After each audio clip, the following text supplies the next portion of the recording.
Salut. Bienvenue dans le premier épisode de notre série Flash Oral. On attaque les 23 premières questions-réponses issues du quotidien. Respire, répète et laisse le français sortir naturellement.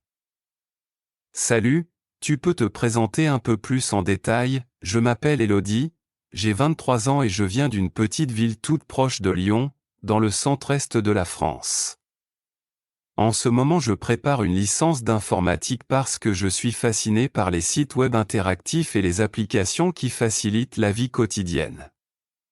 Pendant mon temps libre, je joue de la guitare acoustique et je fais régulièrement du jogging pour garder l'équilibre entre mon corps et mon esprit.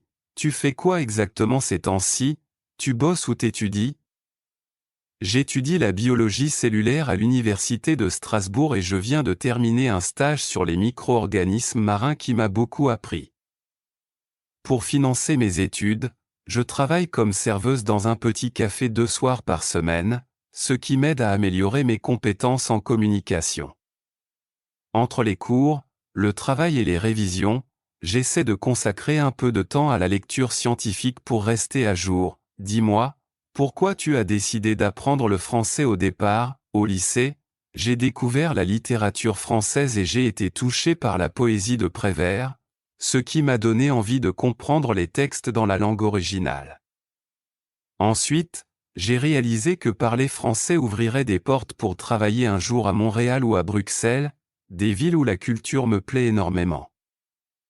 Enfin, apprendre une nouvelle langue est pour moi une façon de dépasser mes propres limites et de rencontrer des gens du monde entier. Tu habites où exactement et comment est ton quartier? J'habite dans le 11e arrondissement de Paris, tout près de la place de la République, dans un petit studio lumineux qui donne sur une cour intérieure.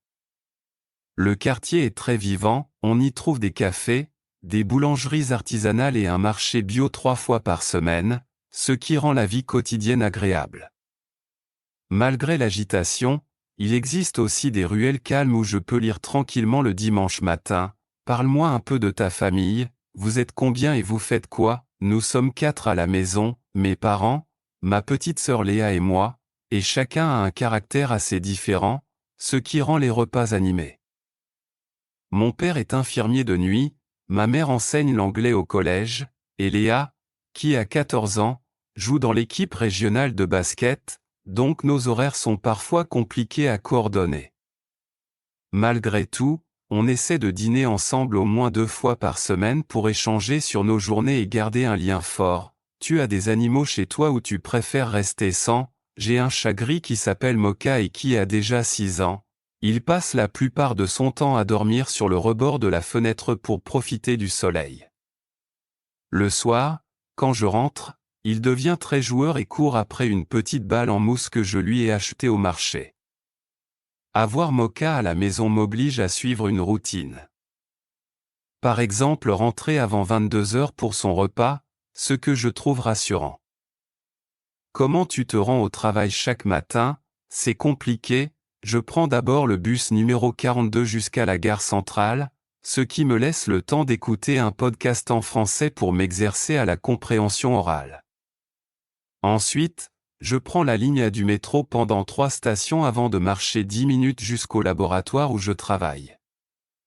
Le trajet dure 45 minutes au total, mais je le trouve supportable parce que je peux réviser mon vocabulaire ou lire quelques pages d'un roman. Qu'est-ce que tu aimes faire le week-end pour te détendre complètement? Le samedi matin je vais courir dans le grand parc près de chez moi.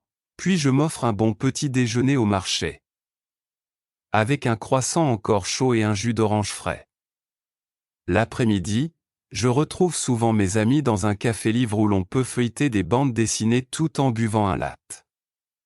Le dimanche, je teste de nouvelles recettes végétariennes, ce qui me permet à la fois de bien manger et d'améliorer mes compétences culinaires. Pour les vacances, tu choisis plutôt la mer ou la montagne? Je préfère la mer parce que j'adore nager longtemps et écouter le bruit des vagues, qui a sur moi un effet presque méditatif. J'aime aussi marcher le soir sur la plage pour admirer le coucher de soleil et prendre quelques photos souvenirs. Cela dit, une petite randonnée en montagne au printemps ne me déplaît pas. Car l'air est pur et les paysages sont impressionnants. Parmi les plats français, lequel te fait vraiment craquer? Je raffole du bœuf bourguignon, surtout quand il a mijoté pendant des heures et que la viande devient incroyablement tendre.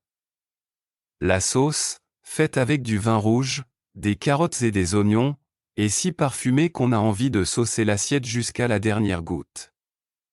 J'aime le cuisiner moi-même en hiver, car l'odeur envahit toute la maison et crée une ambiance chaleureuse quand il fait froid dehors. Est-ce que tu cuisines souvent ou tu préfères manger dehors? Je cuisine presque chaque soir, car cela me permet de contrôler la qualité des ingrédients et de faire des économies sur le budget alimentation.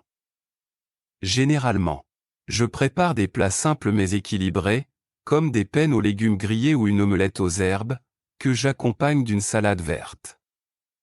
Aller au restaurant reste réservé aux occasions spéciales, par exemple un anniversaire ou un rendez-vous entre amis. Le soir, tu es plutôt film ou série, et pourquoi? Je regarde surtout des séries, parce que les épisodes de 40 minutes s'intègrent mieux dans mon emploi du temps chargé et me permettent de faire une pause sans veiller trop tard. En ce moment, je suis la série Lupin sur Netflix et j'adore la façon dont elle modernise le personnage classique en utilisant des décors parisiens célèbres. Les intrigues sont suffisamment captivantes pour me donner envie de pratiquer mon français, puisque je regarde en version originale avec les sous-titres.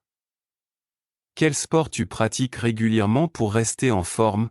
Je vais à la piscine 2 fois par semaine, où je nage environ 1 kilomètre en crawl et en dos pour travailler tous les muscles. La natation est idéale pour le dos et les articulations, surtout quand on passe beaucoup de temps assis devant un ordinateur. Après chaque séance, je me sens détendu et pleine d'énergie pour le reste de la journée. Comment tu trouves la météo de ta région? Ça te convient? Ici, il pleut assez souvent en hiver, mais les températures descendent rarement en dessous de 0, ce que j'apprécie car je déteste gratter le givre sur le pare-brise.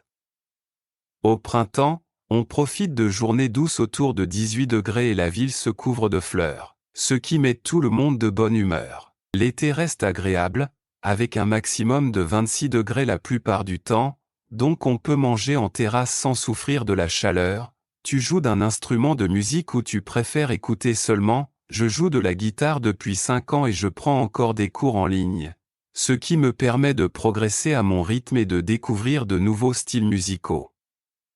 J'apprécie particulièrement les morceaux de bossa nova, car les accords sont doux et la rythmique me fait voyager. De temps en temps, je participe à des sessions open mic dans un bar du quartier pour vaincre ma timidité et partager ma passion. Quelle est ta fête préférée de l'année et comment tu la célèbres?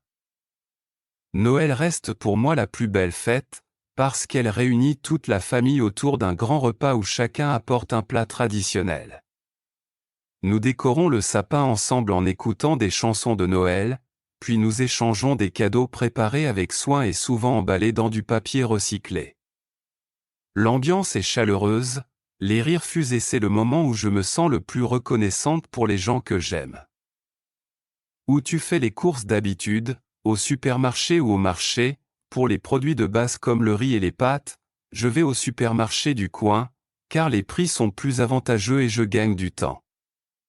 En revanche, pour les fruits, les légumes et le fromage, je préfère le marché du dimanche matin, où les producteurs locaux proposent des aliments de saison et souvent biologiques. J'aime discuter avec eux, obtenir des conseils de cuisson et soutenir l'économie locale. Tu as déjà visité un autre pays francophone? Comment c'était? L'année dernière, je suis allé en Belgique pour un long week-end et j'ai été séduite par le charme historique de Bruxelles, notamment la Grand Place illuminée le soir. J'ai goûté les fameuses gaufres croustillantes et le chocolat artisanal, ce qui a rendu le séjour encore plus savoureux. J'ai aussi profité de l'occasion pour pratiquer mon français avec les habitants, qui se sont montrés très accueillants et patients. Quand tu es stressé ou débordé, tu fais quoi pour te calmer? D'abord, je fais une courte séance de respiration profonde, j'inspire 4 secondes, je retiens l'air 4 secondes et j'expire doucement en 8 secondes, ce qui ralentit mon rythme cardiaque. Ensuite, j'écris une liste de toutes les tâches en cours et je les classe par priorité, afin de me concentrer sur ce qui est vraiment urgent. Enfin, je m'accorde une promenade de 10 minutes à l'extérieur. Même s'il fait froid, parce que le mouvement et l'air frais me vident l'esprit. Pour apprendre, tu préfères lire sur papier ou sur tablette, et pourquoi? Je reste attaché au livre papier, car tourner les pages me donne la sensation d'avancer concrètement et je peux facilement annoter les marges avec un crayon. Cependant, j'utilise la tablette quand je voyage, elle me permet d'emporter plusieurs romans sans alourdir mon sac et d'accéder à un dictionnaire intégré quand je rencontre un mot inconnu.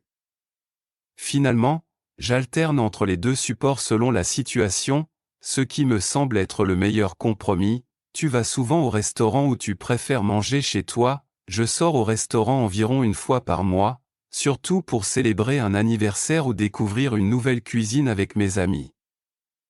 Le reste du temps, je prépare mes repas à la maison, parce que c'est moins cher et plus sain, je peux réduire le sel et le sucre selon mes besoins. Cette organisation me permet aussi de contrôler mon budget et d'éviter le gaspillage alimentaire. Tu as un film français à recommander absolument? Je conseille toujours Intouchables, car le scénario mélange habilement humour et émotion en racontant l'amitié improbable entre un aristocrate paralysé et son aide à domicile issu d'un quartier populaire. Les acteurs Omar Sy et François Cluzet sont d'une justesse remarquable, ce qui rend chaque scène touchante sans être larmoyante. En plus, le film aborde le thème du handicap avec beaucoup de délicatesse et d'optimisme. Parle-moi un peu de ton travail de rêve, ça ressemble à quoi? Mon travail de rêve serait de devenir graphiste dans un grand studio de jeux vidéo, où je pourrais créer des univers visuels immersifs et collaborer avec des scénaristes passionnés. J'aimerais participer à toutes les étapes, depuis le croquis initial jusqu'à l'animation finale, pour voir mes idées prendre vie et toucher des millions de joueurs. Pour y parvenir, je constitue progressivement mon portfolio et je suis des cours en ligne pour maîtriser les logiciels de modélisation 3D. Bravo! Première étape terminée. Pour passer à la vitesse supérieure, inscris-toi dès maintenant à notre cours de préparation d'Elf d'Alf, et profite de 10% sur le stage d'été avec le code SUMMER avant le 15 mai. Suis-nous et partage la vidéo pour aider d'autres passionnés à progresser.